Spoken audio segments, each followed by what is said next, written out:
grand soir presque, puisque nous voilà arrivés à la fin de ce Power Earth Summit. Et je vous cache pas que Flora, Thomas et moi sommes à la fois très flattés, peut-être un peu intimidés aussi, à l'idée de clôturer cette séance, ce sommet qui avait été ouvert par Barack Obama ici même mercredi soir.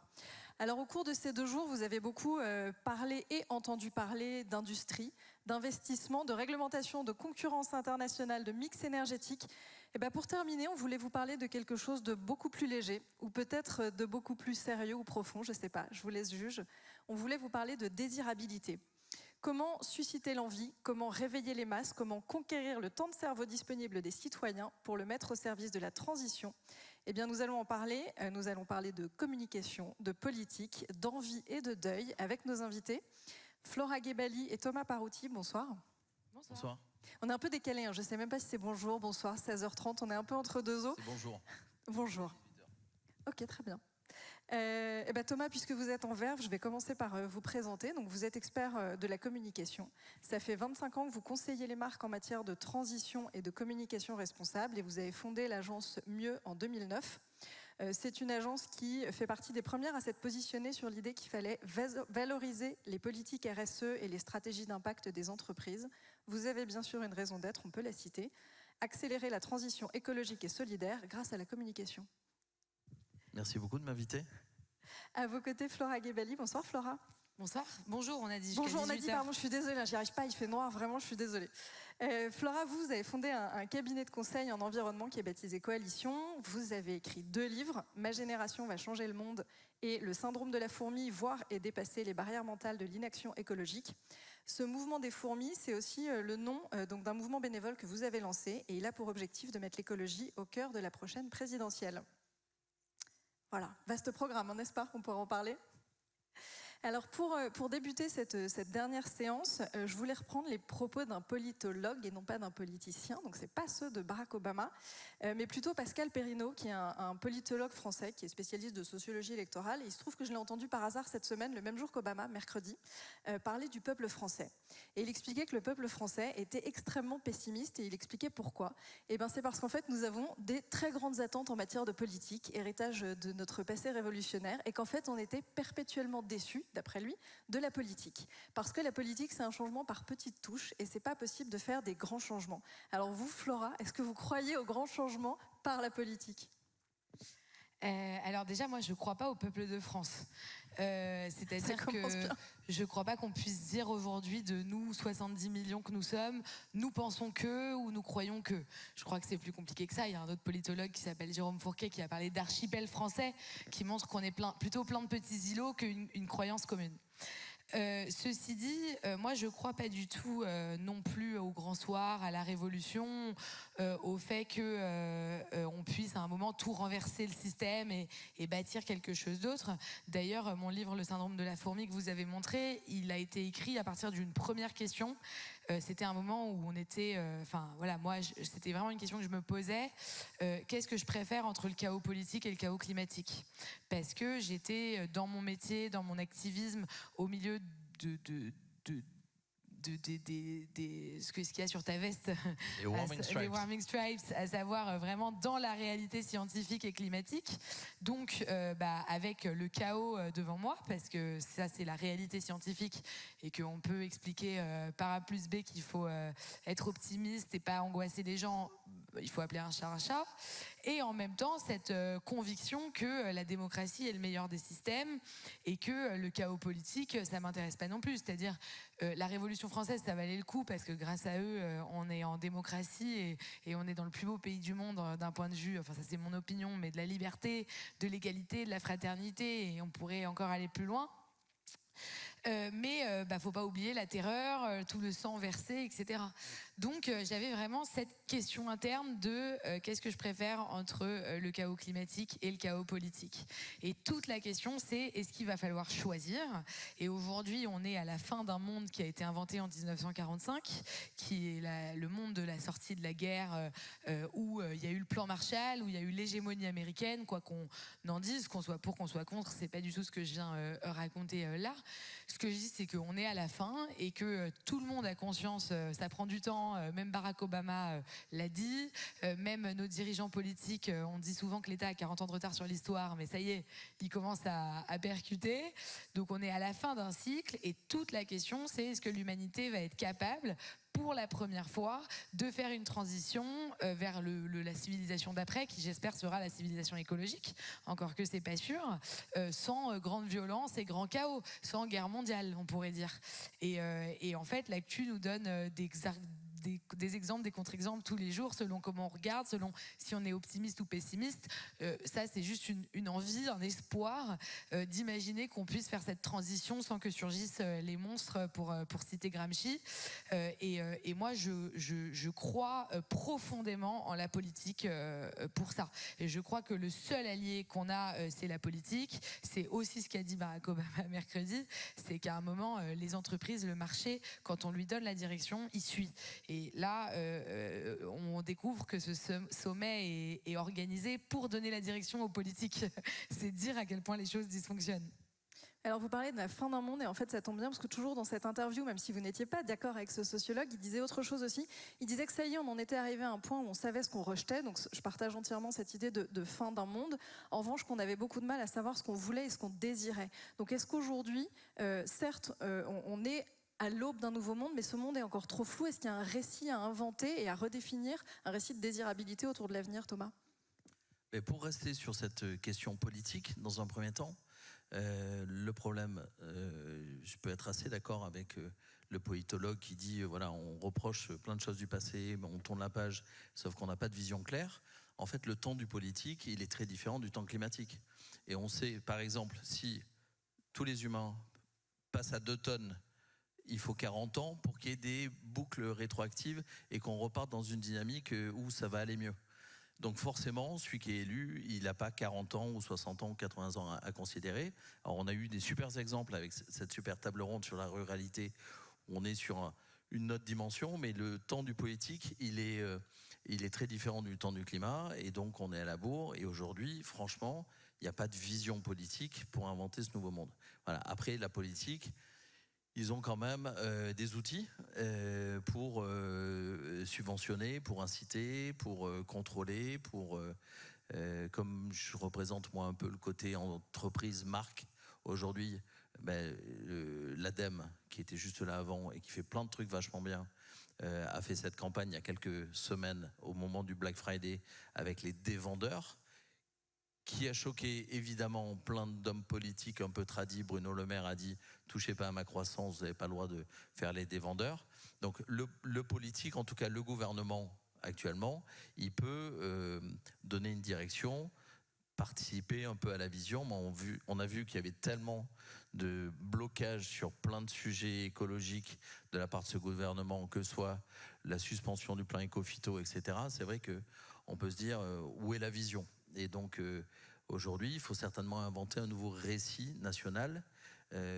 Et je pense qu'aujourd'hui, le nouveau récit national, on l'a pas. On part dans tous les sens. Tout le monde a des envies. Et il y a des personnes qui sont vraiment très conservatrices. Hein, et on va citer le problème. Le problème, c'est CNews, c'est Bolloré, c'est des gens comme ça. Oui, à un moment, il faut utiliser les mots des mots. Hein. Donc il faut essayer de donner une vision un peu plus positive, constructive. Voilà, il y a un documentaire qui doit s'appeler « Une fois qu'on sait », en tout comme ça le titre, c'est à peu près ça. Une fois qu'on sait, qu'est-ce qu'on fait ? Voilà, quand j'ai compris. Et c'est un peu ce qui a été dit à la table ronde d'avant, c'est la coopération. Voilà, comment on va tous coopérer ensemble pour inventer de façon constructive, positive, un monde nouveau. J'ai l'impression que tu voulais dire quelque chose, Florent. Oui, j'étais en train de le noter pour pas l'oublier, parce que c'est vendredi soir pour tout le monde. Hein. Non, et justement, je suis tout à fait d'accord avec ce que tu dis. Et d'ailleurs, je vous conseille vraiment, si ce sujet vous intéresse, un essai de Raphaël Lorca qui s'appelle « Le roman national des marques » et qui raconte comment les marques, ce serait intéressant, toi qui travailles avec elles et sur des sujets de communication, d'avoir ton retour, raconte le roman national et comment aujourd'hui, c'est les marques qui guident le récit collectif. Le problème, c'est que même si on a des marques françaises qu'on adore, on va pas se mentir, les marques, c'est souvent pas de chez nous, les grandes marques qui font récit, Coca-Cola, McDonald's, Nike, machin, TikTok, parce qu'elles viennent pas toutes des États-Unis. C'est souvent pas de l'Europe qu'elles viennent, en tout cas, même si, attention, j'adore nos marques françaises et je les défends. Comment ? Le luxe, oui, l'alimentation. Oui, on a le luxe, on a l'alimentation. D'ailleurs, Bruno Le Maire, vu qu'on l'a déjà cité, était contre la loi qui a été adoptée à l'Assemblée nationale contre la fast fashion pour défendre le whisky en Chine. Parce que si on attaque Chine en France, eux, ils vont attaquer le whisky, notre whisky. Donc oui, bien sûr que nos marques, elles racontent qui nous sommes. Mais en tout cas, cette question du roman national des marques, elle est très intéressante parce qu'elle raconte ce qu'on a envie de dire, ce qu'on a envie d'être.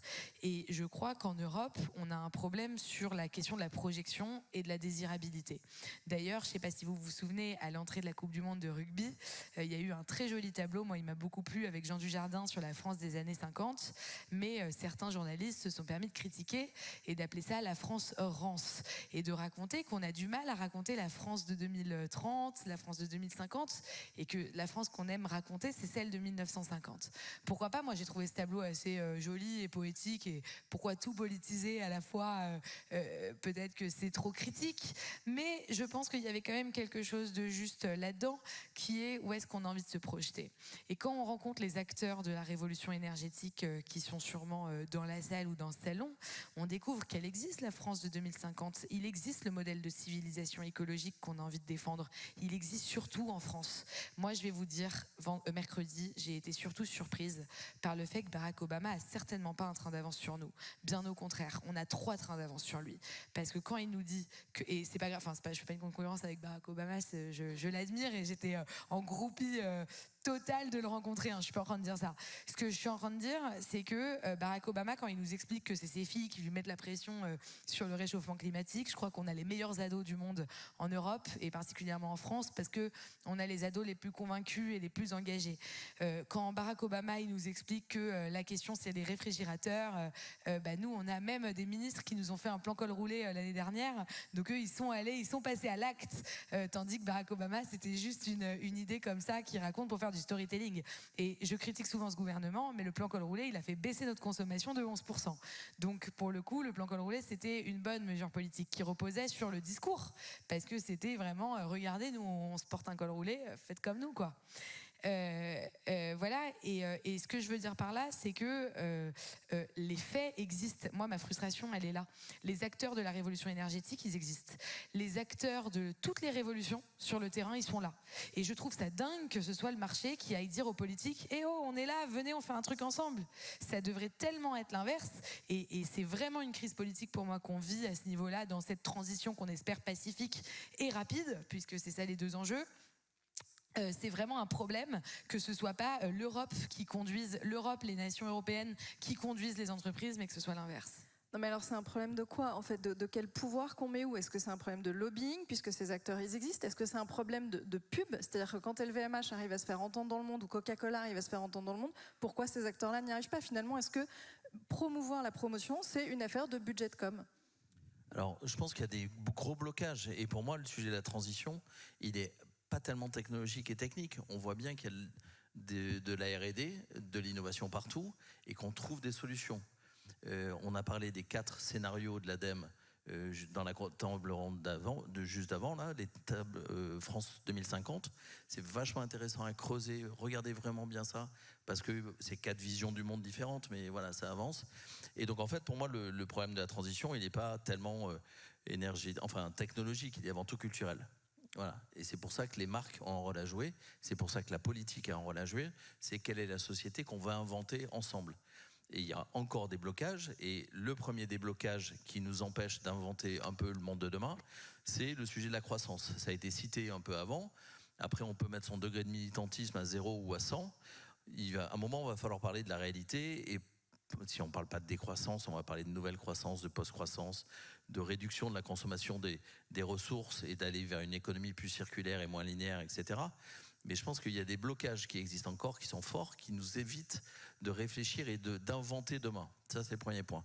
Le deuxième point, en fait, ce qui se passe, c'est que excusez-moi pour la tribune, pour les journaux, pour la pub, pour le cinéma, mais franchement, ces personnes-là qui sont censées participer aux imaginaires et à la culture, franchement, on a été très mauvais depuis 20 ans, 30 ans, 50 ans. Voilà. Les sujets d'environnement n'ont pas été traités. En 72, il y a la première COP qui s'appelait pas COP, mais il y a la première conférence de l'ONU.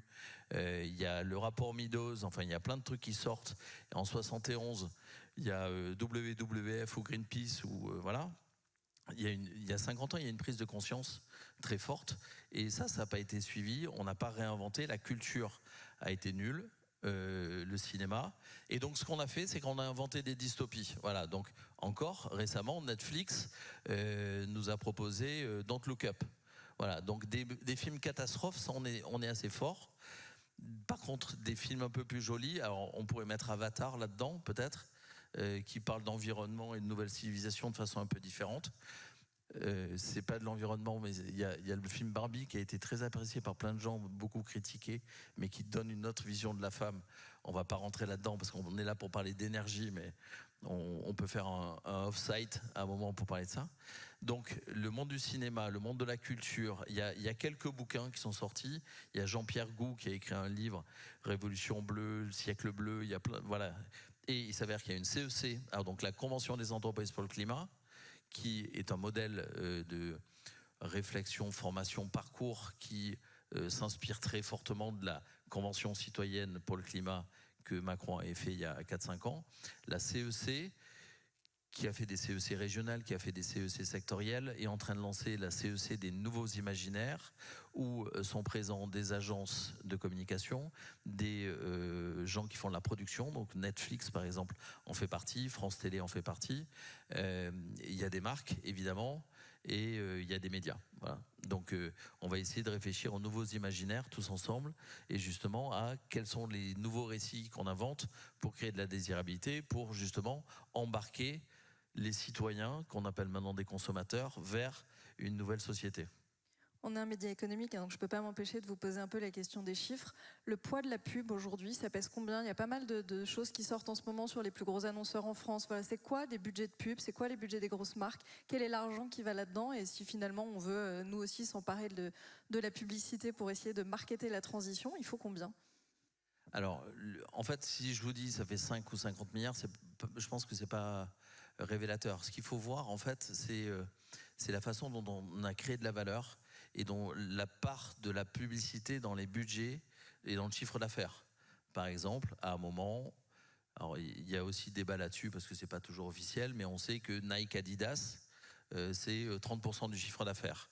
Il disait à un moment qu'une paire de Stan Smith, vous voyez ce que c'est, je suppose, parce qu'il y a un Parisien sur 2 qui a une paire de Stan Smith, qui coûte 86 €, il y a 2/3 du prix qui a été inventé dans la publicité, qui a été mis dans la publicité. Une paire de Stan Smith, sortie d'usine, comme on dit, ça doit coûter 3 ou 4 balles. On le transporte avec un avion et ensuite on le met dans un magasin et il faut évidemment rémunérer le retail.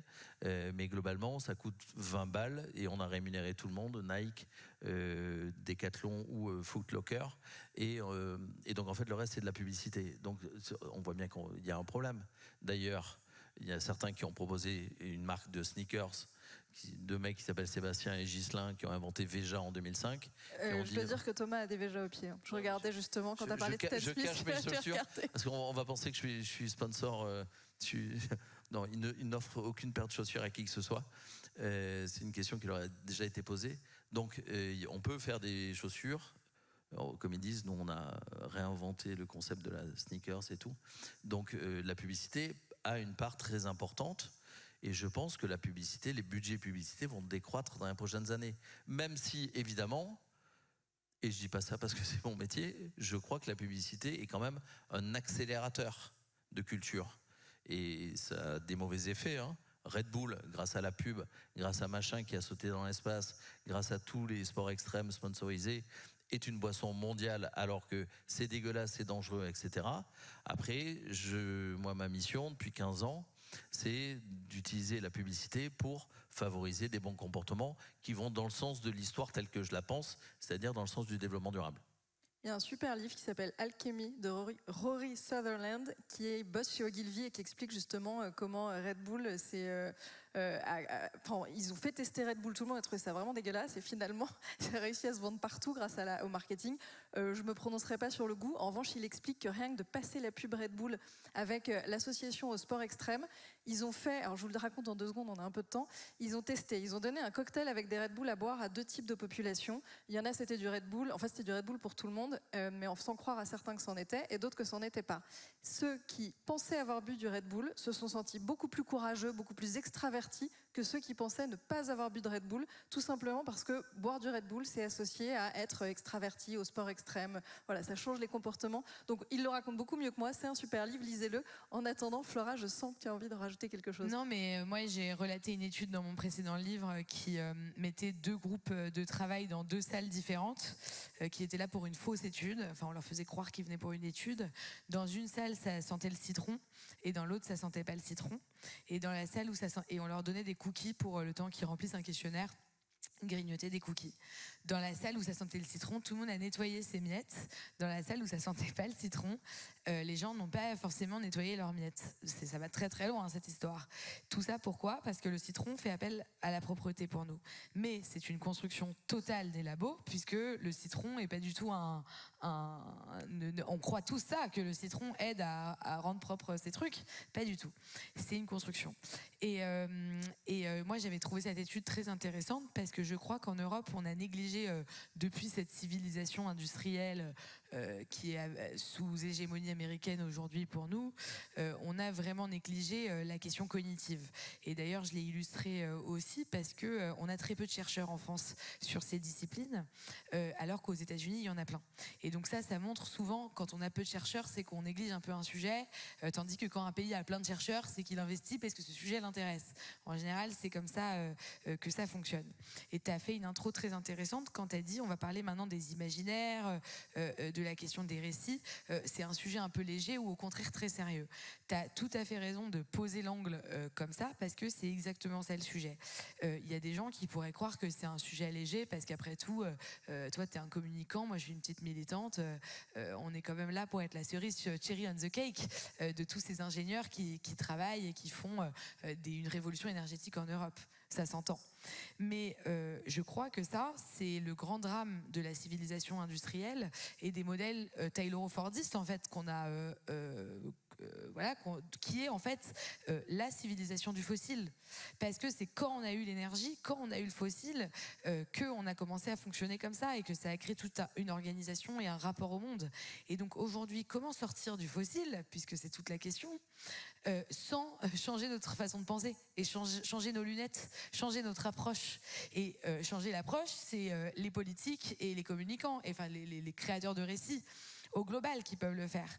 Et d'ailleurs, on a tendance à imaginer que les politiques ne sont pas des créateurs de récits et que ce serait moins noble. On a vraiment abîmé notre approche du récit. Or, comment on peut imaginer que le récit est moins noble alors que le récit est la composante de la démocratie? La démocratie, sa définition, c'est de remplacer la force par les mots. C'est pas plus compliqué que ça.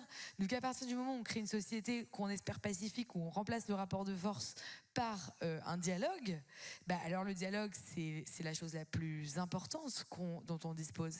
C'est la chose qu'on doit chérir le plus. Et aujourd'hui, quand on voit à quel point on est allé loin, c'est que le dialogue ne veut plus rien dire. Alors les politiques, moi je me suis farcie 2h30 de débat pour les élections européennes hier. Je vous assure que même quand on est une geek de la politique comme moi, c'est dur quoi. Les mots ont plus de sens, les candidats, on a du mal à les croire, alors même que moi je crois en la politique et que je pense être la plus optimiste, voilà, c'est dur quoi, donc j'imagine même pas comment c'est pour la plupart d'entre nous. Donc les mots sont vraiment abîmés et les entreprises aussi, et la pub a sa part de responsabilité là, je te rejoins, parce que le greenwashing aujourd'hui, ils ont pris tous les mots et ils les ont tordus dans tous les sens, et aujourd'hui la transition écologique ne veut plus rien dire pour tout le monde. Et la preuve, c'est qu'il y a 20 ans, la défiance sur le discours des entreprises était de 20%, et que 20 ans plus tard, elle est de 65%.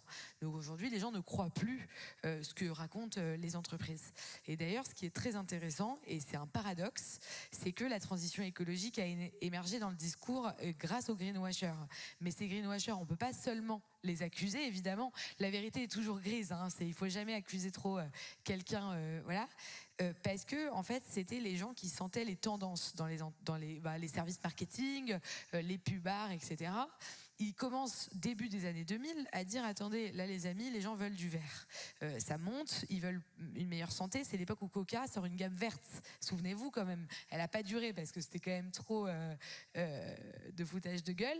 Mais voilà, c'est le moment où le logo McDo passe du rouge au vert. Il est devenu vert à ce moment-là. C'est le moment où, en fait, c'est le marketing qui dit attendez, moi je sens une tendance. Le problème, c'est qu'à ce moment-là, le marketing, il sent une tendance au service de son employeur qui a un but capitalistique, et je ne remets pas ça en question non plus, qui est la recherche du profit. Et ce n'est pas une vision sociétale, une entreprise à mission, avoir un rôle dans la société, comment on fait avancer les transitions, etc. Et donc, il y a eu ce décalage qui fait qu'à la fois, ils ont fait émerger le sujet. Donc, ça a, je pense, servi aussi à beaucoup d'éveil, enfin, ça a permis l'éveil des consciences pour beaucoup. Mais en même temps, ils ont abîmé les mots, twisté les mots. Et aujourd'hui, quand on parle avec... j'ai échangé hier avec quelqu'un qui est chez Bicorp depuis 15 ans, qui me disait, moi, le défi de ma vie, c'est de trouver un indicateur qui permet de voir la vérité et de ne pas se limiter aux déclaratifs ou aux mots. Et dans la transition énergétique, vous le savez, vous avez peut-être vu cette super série d'Argent et de sang qui revient sur toute l'arnaque carbone. Et je trouve que c'est une super série, mais on les voit à un moment dire on va sauver la planète, il n'y a pas de raison qu'on ne sauve pas la planète tous ensemble. En fait, à un moment, cette histoire, c'est devenu une opportunité pour tout plein de choses. Et donc, on a perdu le sens. Et pour moi, je termine là-dessus, le sens, la direction, encore une fois, c'est le rôle du politique. Et peut-être que, qui peut me dire, vu qu'on n'est pas nombreux, qui a inventé la phrase on ne peut pas opposer fin du monde et fin du mois? Vous l'avez tous déjà entendu. Qui a déjà entendu cette phrase? Vous pouvez lever la main, comme ça je ne vous fais pas parler. Qui a déjà... Ah, les autres sont... Bon, on l'entend, les autres sont endormis, bon, après tout. Non, on va quand même pas opposer fin du monde et fin du mois. C'est Emmanuel Macron qui a inventé cette phrase. Voilà, c'est le président de la République. Ça fait rire quelqu'un. C'est le en même temps, en fait. Comment? C'est en même temps. En même temps, on va... Là, c'est pas en même temps, c'est ni l'un ni l'autre, du coup. On va pas opposer fin du monde et fin du mois. Et en fait, on se rend pas compte, c'était au début de la crise des Gilets jaunes, au moment où il y a cette histoire de taxe carbone et qu'il y a des manifs qui démarrent, Emmanuel Macron prend la parole et il dit il faut arrêter... on peut pas penser la fin du monde tant qu'on pense pas la fin du mois, en gros. Et donc, il fait penser à tout le monde. Et encore aujourd'hui, on est en train de ramer pour lutter contre cette idée qui, en plus, est fausse. Parce que la lutte contre le réchauffement climatique, elle est dans l'avantage des plus pauvres et elle est dans l'avantage de la réduction des inégalités. Donc cette idée, déjà, elle est fausse et ensuite, elle est un drame pour la transition écologique. Et ça, on ne se rend pas compte à quel point la parole d'un homme, parce qu'on peut dire les budgets de la pub, on peut parler des budgets de la campagne de com de Total qui est aux couleurs LGBT pour nous expliquer que c'est woke et que c'est super. On peut parler de ça pendant des heures et parler des millions qui sont injectés pour nous faire croire ci et ça. En attendant, il y a un homme qui dit un mot et ça abîme. Et moi, je suis dans les médias et je fais la transition écologique dans les médias et quoi que je dise, on me répond ça depuis 6 ans. Donc aujourd'hui, il y a un moment qui façonne le discours, qui donne la direction. Et j'en reviens à mon premier point qui était la crise politique doit se résoudre avant la crise climatique. Sinon, on n'y arrivera pas, je crois. Alors j'ai des questions sur ce que tu disais tout à l'heure sur les entreprises pour toi, Thomas, mais avant je voulais juste rebondir sur ce que tu disais aussi parce que le président Obama, quand il était là, parlait de résistance. Mercredi, il a dit que si on essayait trop de pousser les gens de manière peut-être trop directive vers la transition, les gens allaient se rebeller et on risquait d'avoir l'effet inverse en fait de résistance. Est-ce que là aujourd'hui c'est un risque que vous sentez tous les deux ou on n'en est pas encore là? Si, je crois que si. Et dans le Mage du Kremlin, qui est cet essai qui raconte une conversation fictive entre Poutine et son spin doctor, il y a pour moi la meilleure phrase de la décennie. C'est donc Poutine qui dit à son spin doctor, c'est fictif, hein, c'est un roman, tout ce qui est écolo, vegan, bobo, woke, féministe, ne fait rien. Il travaille pour moi à temps plein. Et ça, c'est vrai. Comment on fait pour ne pas travailler à temps plein pour le camp adverse? C'est-à-dire le camp qui veut le recul et qui est climato-sceptique. Il ne faut pas oublier qu'il y a 30% des gens dans les études, à peu près, qui sont climato-sceptiques. Donc comment on fait pour travailler pour la transition écologique et travailler pour une transition qui est inclusive et qui n'est pas contre les entreprises, enfin voilà, moi ce qui me fait vraiment peur et ma distinction politique avec certains qui portent des discours, c'est ceux qui s'opposent au business, ceux qui s'opposent à l'entrepreneuriat. Voilà, comment faire sans les acteurs de l'énergie, par exemple? C'est impossible. Enfin, faut arrêter de rêver. Donc c'est vrai que on peut travailler à contre-courant de ce qu'on cherche. Par contre, je crois vraiment que malheureusement, le vrai enjeu, c'est le temps. C'est le temps parce que on n'a pas le temps, mais c'est aussi le temps parce que ce soit un chef d'entreprise dans une entreprise à capitalisme actionnarial classique ou un homme politique qui répond à un mandat de 5 ans, de 6 ans, de 8 ans, tout le monde pense court terme. Et tout le monde pense ou à sa réélection ou à sa rester en place. Parce qu'on en a vu un qui a essayé de bouger un peu les lignes, c'est Emmanuel Faber, et il s'est fait virer de chez Danone. Et non mais c'est vrai, on reste encore là-dessus des années après parce que dès qu'on essaye de faire quelque chose, les actionnaires aujourd'hui, ça répond pas à la logique dans laquelle on est. Mais c'est pas que dans le politique, puisque quand on indexe la rémunération des patrons sur des objectifs climat, ce sont en général effectivement des objectifs à atteindre, et eux ne seront plus à la direction de l'entreprise depuis fort longtemps, a priori, à ce moment-là. Enfin, peut-être beaucoup d'exemples d'entreprises qui sont indexées, de chefs d'entreprise qui sont indexés sur leurs résultats climat. De la rémunération des dirigeants, il y en a, ouais. Tous les COMEX du CAC 40 ont évidemment des variables qui dépendent notamment de l'environnement. En variable, ouais. Et par exemple, tous les cadres qui ont une prime au sein du groupe La Poste, donc La Poste 250 000 postiers, il doit y avoir peut-être 50 000 cadres, tout le monde a une part de son variable sur des critères environnementaux. Mais c'est assez récent, il y a 10 ans, il y avait la moitié du CAC, voilà, et c'est difficile à croire, mais Patrick Pouyanné a des éléments de son variable sur des critères environnementaux. Voilà. Et donc, pour rebondir sur ce que tu dis, alors moi les 30% de climato-sceptiques, j'en avais pas autant, mais ça m'inquiète. C'est clair qu'aujourd'hui, il y a un affrontement dans les médias sur ces sujets-là. Je pense que le rôle des entreprises, c'est aussi de montrer une vision de l'avenir, de participer à une invention.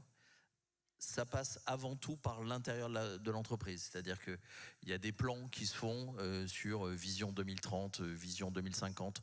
Alors ça, un peu moins, mais il y a des entreprises qui travaillent sur l'innovation et la prospective à 15 ans, à 20 ans, notamment avec des jeunes diplômés, avec les hauts potentiels, comme on dit, pour essayer d'inventer la boîte de demain. De toute façon, elle est obligée de le faire parce que typiquement, toutes les grandes entreprises vont aller vers une stratégie climat ambitieuse sur comment je réduis mes émissions de GES et de carbone en particulier. Et pour être SBTI, il faut quand même s'engager avec des choses très sérieuses. Là, il y a un niveau qui a augmenté, donc ça c'est le premier point. Le deuxième point, c'est la CSRD. Si on parle technique, 2 secondes, la directive de reporting européenne, ça, il va falloir publier plein d'indicateurs. Vous avez peut-être regardé, il y a je crois 1200 ou 1300 data points, donc les entreprises sont obligées de s'engager. Il y a une pression des actionnaires en partie, de plus en plus, même dans les AG de Total Energy en l'occurrence. Il y a des gens, il y a 40% des gens qui ont voté une proposition d'une association, enfin voilà. Il y a les collaborateurs qui sont en attente très très forte. Il y a des consommateurs, et notamment en France, comme tu le disais, c'est-à-dire la France, dans les panels, est clairement en avance sur la connaissance des enjeux RSE, sur une capacité à avoir une consommation responsable. Voilà, donc aujourd'hui, il y a quand même une évolution assez forte des entreprises. Le rôle et des pressions. Le rôle des entreprises, maintenant, c'est de montrer une vision, d'essayer d'avoir clairement, pour l'instant en interne, c'est ce qui est en train de se mettre en place, une vision assez long terme et comment la RSE fait partie de cette vision-là, parce que tout le monde le dit, enfin moi, les 30 ou 40 clients qui à l'agence me disent, nous, la RSE fait partie de notre ADN. Depuis 1987. Tous les gens que j'interviewe aussi, c'est marrant, ils me disent tous ça. Tout le monde. Voilà. Après, la réalité, c'est qu'il y a un mouvement. Voilà, les entreprises qui passent par la CEC, la CSRD est en train de faire mal. Aujourd'hui, il y a 6000 entreprises qui vont avoir besoin d'un directeur développement durable, directeur RSE. Il y en a 500 à peu près en France. Donc, si vous cherchez un job, vous pouvez aller vers ces métiers-là.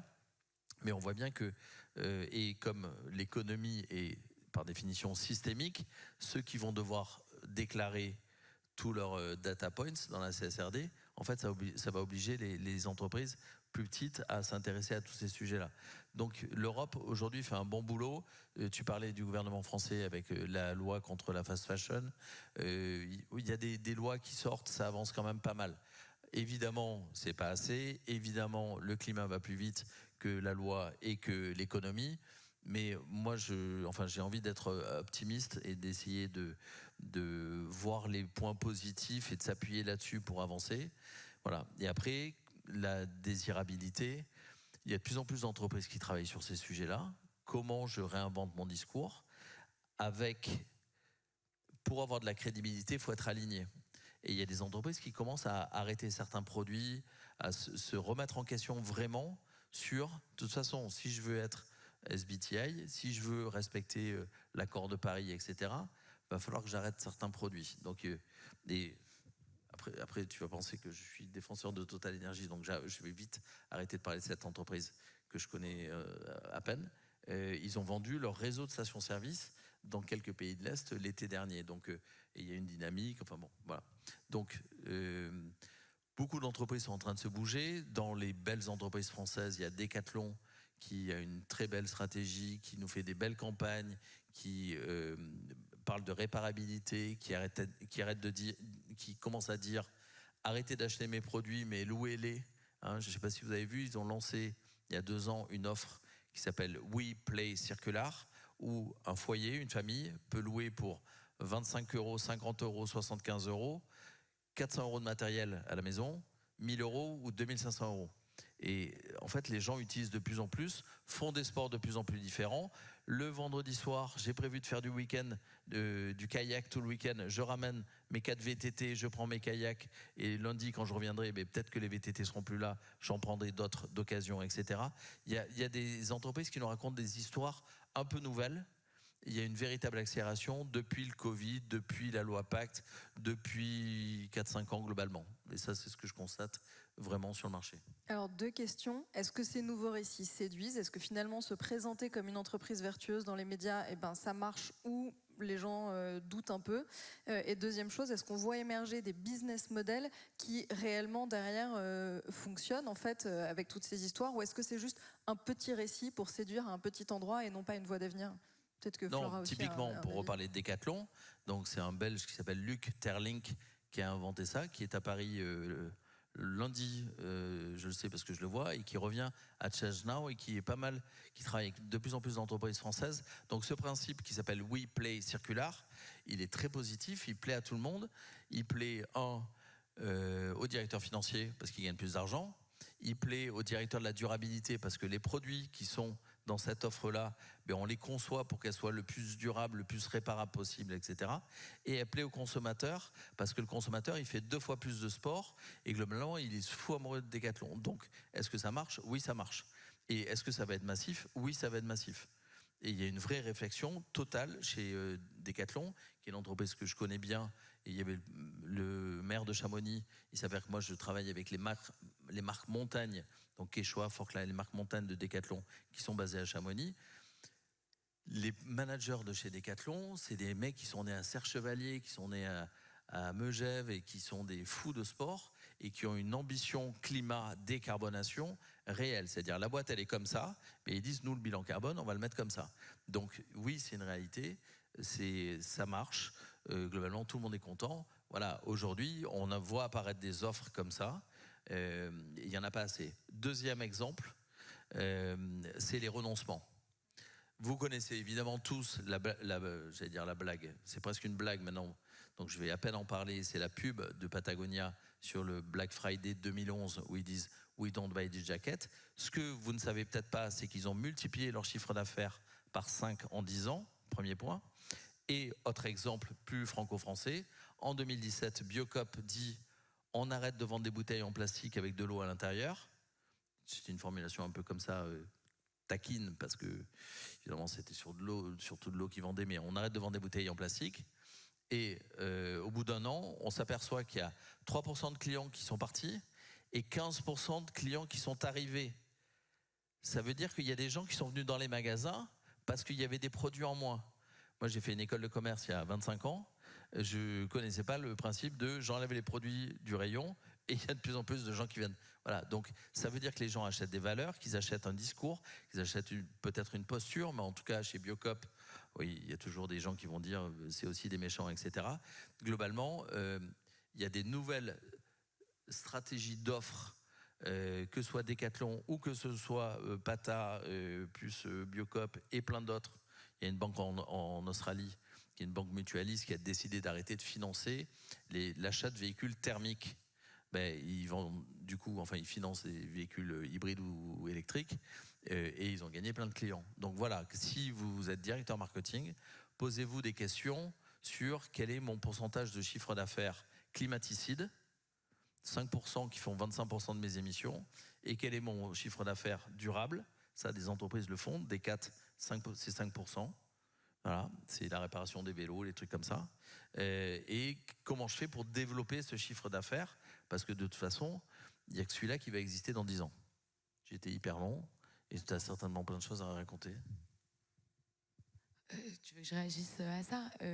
Moi, je suis pas d'accord avec ce que tu as dit, même si je suis d'accord sur le récit. Donc, je vais commencer par dire nos points d'accord. C'est sûr que si on dit, je sais pas, j'imagine que les personnes dans la salle sont entrepreneurs dans la transition énergétique. C'est sûr que si on dit aux gens ça sert à rien, c'est nul, oui bon bah ça sert à rien, c'est nul, ça n'a jamais donné envie à quelqu'un de faire quelque chose. Donc vu qu'on est là pour parler de récit, tu as raison de donner l'exemple Biocop, l'exemple Patagonia, l'exemple Decathlon. C'est vrai et c'est vrai qu'il y a une tendance qui émerge. Et il faut donner aux gens l'envie, le soutien et les rassurer sur le long terme. Sur le long terme, là aussi, c'est important parce que, par exemple, sur la rénovation énergétique, je connais plusieurs acteurs du BTP avec lesquels mon entreprise travaille qui étaient assez enthousiastes avec les aides publiques qu'il pouvait y avoir et qui viennent d'être coupées. Donc, ils me disent, nous, on crée une BU, on recrute des gens, on y va, on est à fond. Et en fait, là, ça change tout le temps. Oui, mais on dit toujours de ne pas bâtir un business model sur des potentiels tax reduction ou avantages fiscaux. Donc c'est... Bien sûr, mais en tout cas, ça donne une dynamique, ça donne une vision, ça donne un cap et on imagine qu'il y a une demande. Je vais vous donner un autre exemple, le bio. Pourquoi le bio, ça marche pas? Parce que c'est un vrai sujet de récit. Parce que un œuf bio au mois de janvier 2024, donc ma stat a à peine 2 mois, ça a coûté 40 centimes chez le producteur, 50 centimes en magasin bio, 70 centimes dans la grande distribution. Donc ce qui vous a fait croire que c'était plus cher, c'est la grande distribution qui s'est dit super, on va faire un marketing de luxe et on va raconter l'histoire comme si le bio coûtait cher. Du coup, il n'y a pas de demande puisqu'on a tous aperçu l'inflation quels que soient nos revenus et donc c'est vrai que c'est embêtant pour tout le monde de se dire je vais payer plus cher pour acheter mes produits bio. Allez chez Biocop, vous allez voir que vous sortez avec un panier moyen qui n'est pas du tout supérieur à la fourchette moyenne du Monoprix du centre de Paris peut-être. En revanche, qu'une grande surface discount, je suis pas sûre. Ah bah il faut aller voir le vrai l'hard discount. Non, mais je dis que le milieu de gamme Leclerc en province, c'est même genre. Hein. Si, il faut vraiment. Enfin, moi, je fais souvent l'expérience. Mais moi aussi. En Normandie. Je trouve pas. Et le marché du samedi matin est compétitif aussi. Oui, ça dépend duquel, mais oui, tout à fait, ça peut, absolument. Peut-être pas dans le 16e, madame. Oui, tout à fait. Et en fait, ça aussi, c'est un récit de nous raconter que le bio, ça coûte cher. Et donc là où je te rejoins, c'est que les personnes comme toi sont essentielles pour rentrer dans la bataille du récit et pour raconter que Biocop, c'est moins cher et convaincre des consommateurs comme toi qui ne sont pas convaincus. Et même, enfin voilà, c'est là que les budgets de pub, malheureusement, en plus, sont plus gros chez les gros acteurs, ce qui est logique, puisqu'ils dépendent des revenus. Et donc, c'est un peu David contre Goliath à ce niveau-là. Parce que pour que Veja fasse autant de pubs que Nike, ils auraient besoin de plus de revenus, quoi, plus de recettes. Donc forcément, ils ont décidé de ne pas en faire du tout. En plus, donc voilà. Non mais à un moment, si on veut se battre à même échelle pour remplacer le Coca-Cola par du kombucha, il va falloir beaucoup d'investisseurs. S'il y a des actionnaires dans la salle, on peut peut-être en parler. Donc je suis d'accord sur ça, sur la bataille des récits, sur comment on crée du désirable et comment on montre aux gens que le bio, le marché, en fait, il faut créer la demande. C'est comme la voiture électrique. Et on a créé la demande là, on est en train de la créer. Il y a de plus en plus de personnes qui ont envie de s'en procurer une, grâce à l'État, grâce aux publicitaires, grâce à une série de choses. Maintenant, là où je suis pas d'accord, c'est que je suis un peu fatiguée d'entendre les mêmes, ce que j'appelle le use case Patagonia. Il y a 3-4 use. Ouais, non, mais je te l'avais dit en plus en amont de cette table ronde, le use case Patagonia, moi, il me fait un peu flipper parce que Patagonia, c'est une super belle marque, c'est magnifique. Souvent, ça reste des entreprises assez particulières parce qu'elles sont, le capital est familial. Il y a d'autres en fait enjeux dans l'entreprise que du capitalisme financiarisé comme on le connaît, assez classique. C'est même une fondation qui s'appelle Mère Nature, qui est propriétaire maintenant de Patagonia. Non, mais voilà, mais même le groupe Rocher, il y a un super exemple à donner, mais quand vous parlez avec la famille, il vous explique pourquoi il y a des valeurs de transmission qui sont plus fortes que... voilà, donc en fait, il y a souvent une particularité qui explique ces use cases, et donc on n'a pas encore réussi à en faire une norme économique. Et là où je suis un petit peu fatiguée, c'est parce que je découvre que le capitalisme, il est... Ah ok, moi je continue. Le capitalisme, il est parfaitement dépolitisé. C'est-à-dire que ce que je crois, c'est que le capitalisme, il suit une tendance. Ces dernières années, la mode, c'était d'être woke, LGBTQI+, féministe. Donc il y a eu des super campagnes, parce que je crois que tous ces thèmes écolos, il y a eu des super campagnes, parce que toutes ces campagnes, elles vont ensemble. Je crois que si demain, la mode, c'est d'être... Et encore, c'est la mode chez nous. Mais moi, j'avais parlé avec Sephora, qui avait un problème, c'est qu'ils étaient obligés de faire des campagnes monde, et les campagnes LGBT, ils ne pouvaient pas les faire dans tous les pays du monde parce qu'ils se heurtaient aux lois de beaucoup de pays. Donc ça aussi, c'est une perspective très, très culturelle en fait. Et donc je crois que le capitalisme est juste au service de la culture dominante dans un pays à un moment donné. Et qu'il ne faut pas compter sur le capitalisme pour avoir une conviction politique. Si vous voulez, je ne crois pas du tout au corporate activisme. Sauf certains cas alternatifs à la Biocop, etc., qui sont super, qui sont des entreprises militantes, mais pour moi, ça ne peut pas devenir la norme. Et donc, je crois que le capitalisme, il suit un mouvement culturel et que ce n'est pas du tout son rôle d'avoir des convictions. Et c'est pas grave. C'est pas grave. Le capitalisme, c'est un système assez souple qui permet l'entrepreneuriat, qui permet la création de valeur, la création de richesse. Voilà, maintenant, il faut le rentrer dans le donut qui permet de faire de l'économie dans les limites planétaires. Mais je crois qu'on peut être capable de ça. Donc, je suis aussi optimiste et je suis aussi enthousiaste. Mais pour des raisons différentes. Parce que je pense que tant qu'on dira les entreprises sont libres, en fait... Je crois, là où on a un désaccord, c'est je crois qu'on a une vision totalement biaisée du libéralisme, qui est aujourd'hui un alors désolé de vous faire la foire au concept, ça parle pas beaucoup, mais qui est un néolibéralisme où on considère que tout cadre est mauvais et qu'on va attendre des entreprises de elles-mêmes donner la direction, de elles-mêmes faire quelque chose. Or, la liberté, la définition des philosophes des Lumières, c'est justement la liberté des uns s'arrête là où démarre celle des autres. Et c'est précisément de dire pas de retraités sur une planète brûlée comme on l'entendait dans la réforme des retraites. C'est de dire si on ne respecte pas les limites planétaires, le coût de l'inaction sera supérieur au coût de l'action. Il n'y aura plus de business sur une planète qui ne fonctionne plus et qui ne tourne plus. Donc en fait c'est juste du bon sens parce que c'est rien de plus. Et le problème c'est que le capitalisme il suit la culture qu'on lui donne et qu'on lui impose. Après, on a aussi beaucoup transféré de responsabilités de l'État vers les entreprises en leur disant tiens, tu vas gérer leur retraite, tu vas gérer leur santé, tu vas gérer de leur trouver du sens à leur vie parce qu'en ce moment il y a une quête de sens. Il y a peut-être aussi un problème effectivement de positionnement de l'entreprise et de politique, absolument. Je suis totalement d'accord avec ça et je voudrais juste dire quelque chose. Moi, la CSRD, ça me saoule.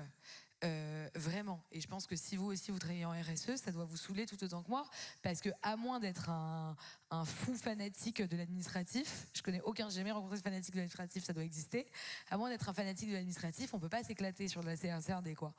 Le problème, c'est exactement le même qu'ont les agriculteurs, c'est exactement le même qu'ont les gilets jaunes, c'est exactement le même partout, c'est qu'on confond les règles avec la charge administrative kafkaïenne. Et c'est ça, pour moi, on est en train de faire une erreur qui va nous coûter très cher. C'est qu'on dit non, on a trop de règles, on a trop de normes, on n'en peut plus. Mais le sujet, c'est pas les normes. Le sujet, c'est qu'on demande à des agriculteurs qui ont un travail de terrain, qui connaissent la nature, qui interagissent au quotidien, qui connaissent... Moi, je suis urbaine, ils connaissent la nature 100 fois mieux que moi, ces gens-là. Ils sont 100 fois plus écolos que moi. J'ai passé beaucoup de temps avec eux pendant la crise. Je peux vous dire que moi, je fais profil bas face à un agriculteur sur mes convictions écologiques. Et que je vais pas leur expliquer ce que moi, je sais depuis ma vie urbaine, où j'ai jamais vu un sol et je sais pas dissocier les arbres les uns des autres. Enfin, vraiment. Et en fait, là, on rentre dans une erreur totale, c'est qu'on se dit, bon, bah ok, on rétablit les pesticides, bon, bah ok, on cède sur l'intérêt général, parce que les pesticides, il s'agit de la santé publique, il s'agit des cancers, des agriculteurs en premier et de nous tous ensuite. Et donc là, l'erreur qu'on fait, c'est on cède sur l'intérêt général parce qu'ils en peuvent plus et qu'ils étouffent. Mais ils étouffent pas de ça, ils étouffent de devoir aller remplir de la paperasse alors qu'ils devraient être sur un tracteur. C'est ça le problème. Et c'est pareil pour les entreprises. Pour moi, je suis très libérale. Je suis très libérale parce que je suis entrepreneur. Et je vois pas quand on est entrepreneur comment on peut ne pas être libéral, puisque on est quelqu'un qui aime faire, qui aime créer, qui aime entraîner les gens dans une voie. J'imagine que tu partages la même chose puisque tu es entrepreneur aussi. Juste, on comprend plus rien à ce que c'est le libéralisme. Moi, je veux qu'on me donne des règles. Et d'ailleurs, en créativité, et je conclus sur cette histoire des récits, quand vous faites des cours, vous prenez des cours de créativité, on vous dit que la créativité, elle naît du cadre. Et d'ailleurs, aujourd'hui, tout le problème, c'est un problème de cadre. La Ve République, c'est un cadre, c'est une règle du jeu, elle dysfonctionne. L'entreprise, c'est un cadre, c'est une règle du jeu, elle dysfonctionne. Les gens n'ont plus envie d'aller au travail. Voilà, tous nos cadres sont malades. Et tant qu'on n'attaquera pas la question du cadre et de redéfinir ce que c'est le libéralisme, ce que c'est nos valeurs, moi je trouve que notre pacte liberté, égalité, fraternité, il est super. On n'a pas besoin de le changer, mais on a besoin de redéfinir ce qui nous permet de faire communauté. Et à ce moment-là, peut-être, on pourra parler du peuple français. C'est une assez bonne conclusion pour cette partie. Thomas, qu'est-ce que tu aurais envie de dire pour conclure cet échange ? Que le rôle des marques, c'est d'inventer des récits. C'est aussi un peu de ringardiser le passé. Et pour ringardiser le passé, il faut proposer quelque chose de positif. C'est-à-dire que moi, je ne crois pas tellement, et d'ailleurs, j'avais fait une étude sur 4200 marques, signatures de marques, et il n'y en a pas une qui utilisait le mot de sobriété. C'est assez logique, mais en fait, une marque, elle ne promet pas moins. Elle doit proposer autre chose. Et c'est ce autre chose qu'on n'a pas encore réussi. Excusez mon accident. Mon accent du sud-ouest, moi je dis autre chose, je ne sais pas dire autre chose. Voilà. Mais on est obligé de proposer un nouveau récit, d'inventer ce nouveau récit. Moi je suis persuadé qu'il sera basé sur les relations entre les personnes. On voit bien que toutes les études socio, philo, etc. démontrent que les gens sont heureux s'ils ont plein d'interactions relationnelles, que la propriété ne fait pas le bonheur. Voilà, donc il faut que les marques arrivent à faire comprendre ça. J'en peux plus d'entendre que les influenceurs qui influencent nos jeunes, c'est des mecs de Marseille qui vivent à Dubaï. Donc il faut qu'on réinvente la communication, c'est urgent. Je pense que c'est un travail qui doit être fait par la direction générale, par la direction marketing communication, pour donner envie. Par exemple, la sobriété, en Belgique et au Québec, ils parlent de simplicité volontaire. C'est pas le même mot, il y a moins de contrition, il y a on se fait moins mal. Donc voilà, il faut qu'on ringardise le passé, il faut qu'on ringardise les anciens modèles économiques, mais il faut qu'on en invente de nouveaux où il y a plus d'amour, plus de générosité. Ouais, j'ai bien envie de conclure sur l'amour. Je pense que c'est peut-être ça la voie de demain, de réinventer la désirabilité, l'amour de l'autre. Voilà, n'y voyez aucun discours orthodoxe, religieux, voilà.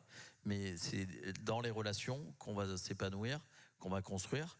Et je pense que les marques doivent réinventer ça et doivent proposer aussi cette coopération dont je parlais. Voilà, comment on recrée de la concorde dans un moment où la démocratie est en danger quand même. Enfin, moi, perso, j'ai très peur. Je suis tout à fait d'accord. Et puis surtout, il y a un adolescent sur 5 qui a des pensées suicidaires. Donc c'est pas sérieux. Voilà, hein. C'est pas sérieux la société qu'on a créée, c'est ça le sujet. Vous savez, je me pose tout le temps des questions politiques. La plus large que j'ai réussi à trouver, c'est comment on fait pour vivre tous ensemble. Je vois pas quelle question plus large politiquement on peut poser. D'ailleurs, c'était la question d'Aristote quand il parlait de l'animal politique. C'est vraiment ça sa pensée. Donc la seule question qu'on doit tous se poser, c'est comment on vit tous ensemble. Pour l'instant, on vit pas bien tous ensemble puisqu'on compromet nos chances futures, déjà présentes, et surtout, nos adolescents ont des pensées suicidaires. C'est pas raisonnable. Donc, en tant qu'être humain, parent, peut-être grand-parent un jour, il va falloir leur dire, moi, ce que je faisais en 2024, c'était quoi? Dans 20 ans, 30 ans, je sais pas ce qui va se passer. Mais moi, je m'achète ma bonne conscience pour plus tard. Donc, j'espère que vous aussi, parce que tu as tout à fait bien conclu. Ce dont on a besoin, c'est d'amour, c'est de lien social, c'est de sens, et on vit une crise spirituelle, et pas, je parle pas de religion, hein, je parle juste d'une crise du sens qui est extrêmement profonde et qui peut pas nous mener quelque part de bien. Donc voilà, c'est ça le sujet, et je crois que c'est un sujet très sérieux et très profond en fait, très essentiel. On est aujourd'hui face à une crise existentielle essentielle. Tout à fait. Je pense que cette table ronde aura abordé des sujets profonds plutôt que des sujets légers.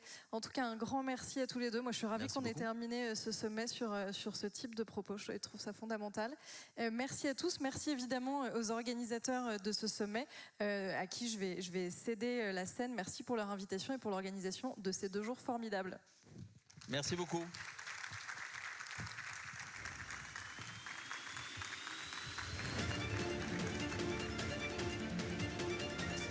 Bonjour.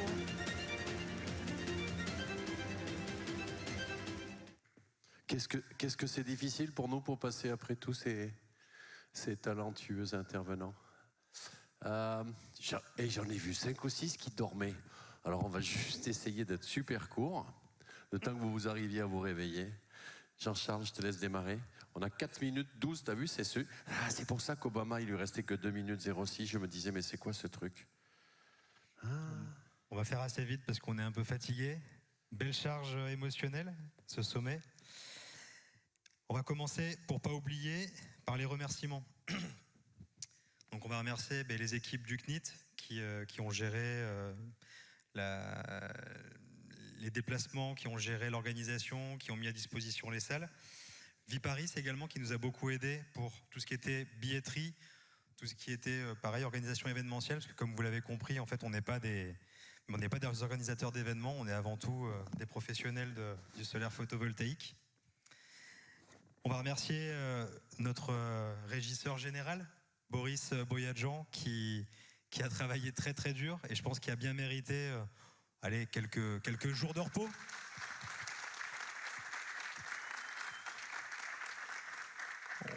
On va remercier aussi Bruno Benchetrit, qui s'est occupé de la communication et qui nous a accompagnés depuis le début, avec lequel j'avais pris l'avion il y a 1 an et demi pour aller rencontrer les équipes, le bureau de Barack Obama.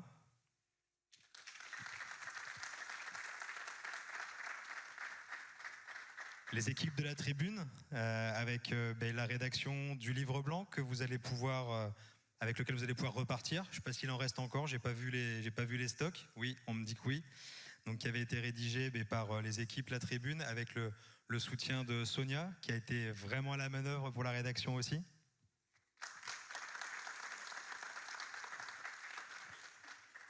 Je vais surtout pas oublier, je dis mes formidables équipes Power Group, qui ont supporté ma bêtise, mes bêtises, tout au long de ces 18 mois, quand je leur ai dit qu'on allait monter quelque chose pour accélérer la transition énergétique.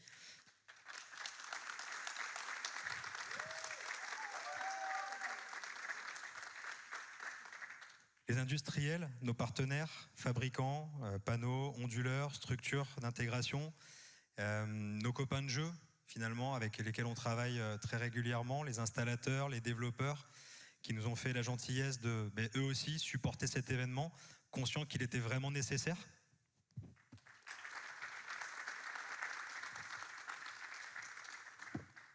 Pour ceux qui ont eu la chance de déguster quelques bouchées, On peut aussi remercier le traiteur qui a fait un boulot assez formidable tout au long des 3 jours. La maison Le Nôtre. Les vins du Sud, la maison Sainte-Marguerite, Château Sainte-Marguerite.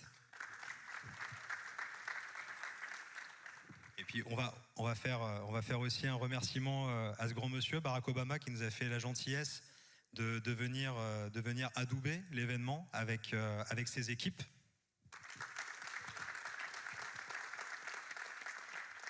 Sans oublier l'Agence internationale de l'énergie, qui a lui aussi, encore une fois, légitimé l'événement et compris le contenu et qu'il était nécessaire et urgent d'agir.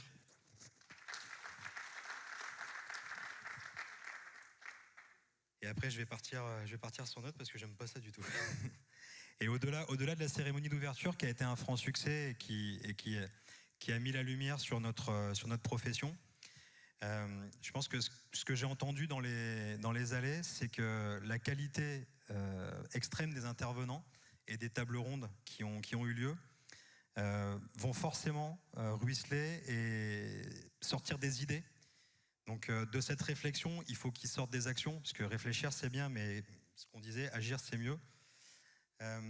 On ne peut pas faire de promesses de timing, parce qu'il y a beaucoup de travail pour décortiquer tout ce qui s'est dit pendant ces 3 jours. Mais ce qui est sûr, c'est qu'on a la volonté forte de dégager quelques thématiques. On va entre 5 et 10 probablement, suivant les différentes thématiques engagées.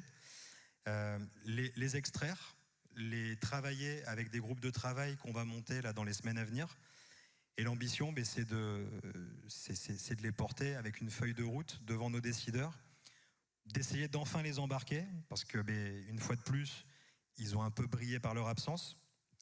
Et puis on a quand même le sentiment que cet événement, pour une première, a vraiment satisfait ses participants et qu'il a peut-être bien trouvé sa raison d'être. Et on va pas vous faire de promesses non plus, encore une fois, mais on a bien envie de remettre le couvert avec encore un petit peu plus de consistance et puis fort d'une première expérience. Donc vive le Power Summit.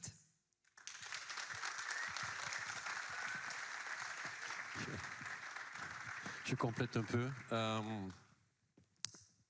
Oui, je pense qu'on s'en va tout droit vers un deuxième summit. Vous donner dès ce soir quand est-ce qu'il aura lieu, c'est assez difficile. J'ai croisé 2 personnes qui m'ont dit mais on est sur une sorte de think tank de l'énergie. Je crois que personne n'a osé faire ça jusqu'à maintenant. Je crois surtout que c'est une réussite dont on a été le premier très heureux de constater ça en ruissellement des 2 autres sommets. Enfin, qui ne sont pas des sommets, qui sont des salons, pardon, du photovoltaïque à Montpellier, qui se passe d'habitude les mois de décembre, et de Bipositive, qui est tous les 2 ans à Lyon. Et il n'y avait rien à Paris. Le constat est qu'au bout de 2 jours, il y a un vrai besoin sur Paris. Merci à tous ceux qui sont venus écouter. Je crois que c'est un vrai succès. On a été sidérés. Merci à tous les intervenants de différents univers. Là, je comprends que c'est le marketing qui a pris la main là, sur la dernière intervention. Un gros éléphant est au milieu de la pièce. Ce sont les autres énergies. Les autres énergies, je veux parler du nucléaire, je veux parler de l'éolien, je veux parler de la méthanisation. Ces gens-là, demain, on va souhaiter les aspirer pour intervenir au cours de notre sommet. Deuxième chose, il a manqué 3 grosses professions autour de ce sommet et donc je fais un peu un appel là, pour le prochain. Le premier métier qui nous manque ici, c'est les financeurs. Le monde de la banque, le monde des fonds d'investissement, le monde des fonds à impact a été quasiment absent de ce sommet. Je pense que c'est demain une des cartouches importantes, ou en tous les cas un des piliers importants de l'accélération de ce que nous devons faire.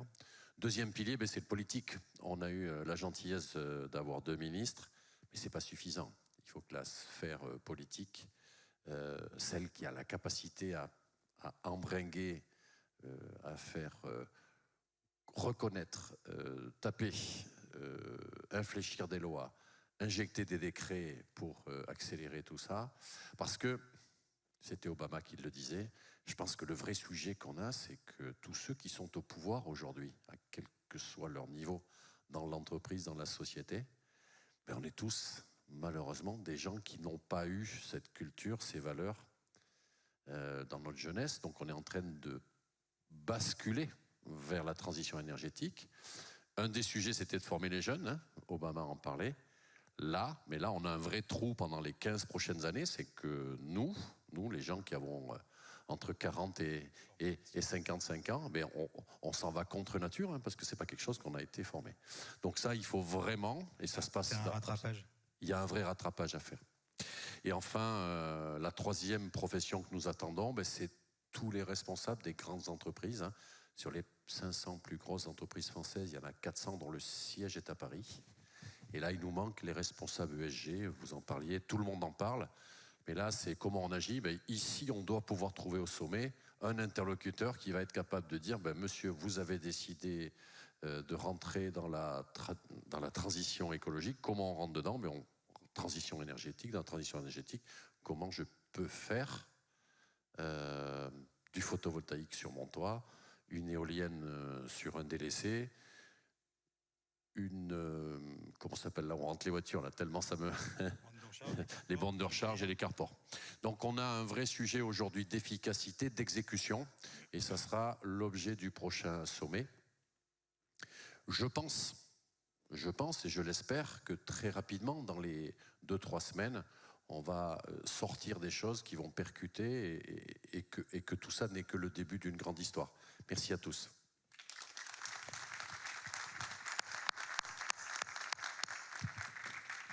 Est-ce que quelqu'un de la tribune veut clôturer?